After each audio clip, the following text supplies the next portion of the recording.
No niin, ollaan täällä Sibiussa Romaniassa ekumenisessa yleiskokouksessa ja täällä pyörii tämmöinen Stuartti-ohjelma, nuoria ihmisiä eri puolilta Eurooppaa kokoontuneena palvelemaan tätä kokousväkeä.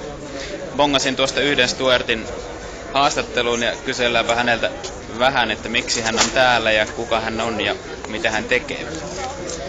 So, you are part of the Stuart program. Where do you come from and why are you here? Okay, hello. I'm from Hungary. My name is Miklos Szerdahely. I'm 23. I'm a Catholic, a Roman Catholic. I study at an economic university at Budapest. And I came here because I'm actually very active at the local church, the parish where I belong. And I also write for a newspaper, a Catholic newspaper in Hungary.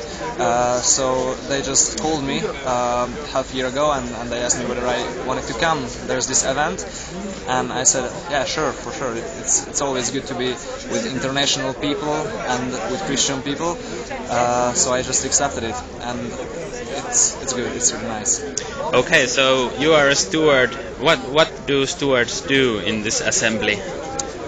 Well, a whole lot of things. We run the information desk, we did the registration, we control everything here in the tent so that people don't get killed and they get some water and everything. Of course, our work is helped by volunteer work. This is necessary. Actually, as you see, for example, I'm responsible for the silence. I am the silence man, and it's good because everybody smiles back and then just keep silence, so it's really fun. Okay, thank you very much for this interview and have a good assembly. Keep peace, you're welcome. Thanks.